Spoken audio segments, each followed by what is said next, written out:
So, season is done. Wow. You ended it off in the most emphatic way with 2 wins back-to-back days. I mean, what's the initial feelings after everything? Just grateful. Honestly, number one thing is grateful just to walk away healthy.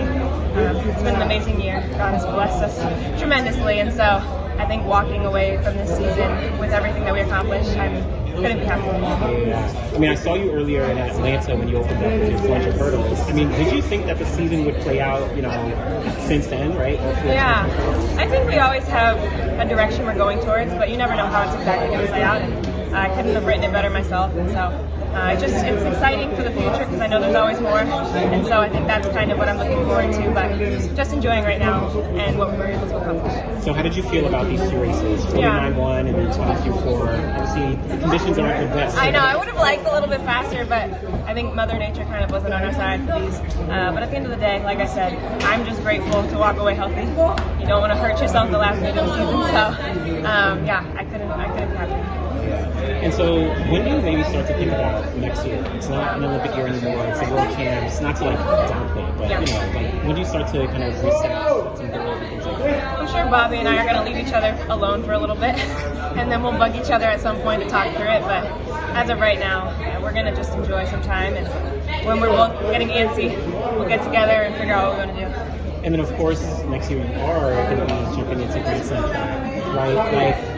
Excitement level for 400 hurdles and 400, a lot more consistently. Yeah, I think it'll be fun. Honestly, being able to do 2 events and kind of just challenge yourself. Also using some of those as training blocks. I think it's just going to be really cool to see that dynamic and see the sport grow in popularity. And so I'm excited to be a part of that in any way. And this last for me, this is what the 3rd Diamond League in the past 2. Well, 2nd Diamond League, 3rd race because we did Paris last year. Right? Yeah. Do we, of course, Grand Slam track? Do you expect to maybe compete more internationally next year as well? I think if our schedule allows for it, I think we sit down strategically and assess what it is we're trying to accomplish and the best way to get there. And so I think if some of these European meets make sense fitting into that schedule, absolutely. But the number one priority is always trials and then the championship, and then from there we come to meets like this and have some fun. Cindy, just a couple for me. When you go back to the States and break down this year, what's going to be going through your head?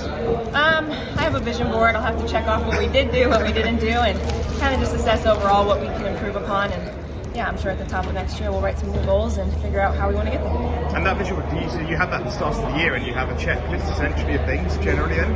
Yeah, I always kind of write down what it is in my personal life, my spiritual life, and track that I want to do. And so I love kind of checking those off and seeing which ones I left empty and recycling to the next one. And just a few more. So on the Paris Olympics, obviously with Tokyo with no fans, what was that contrast like with Paris, 80,000 people in the stadium there? Incredible.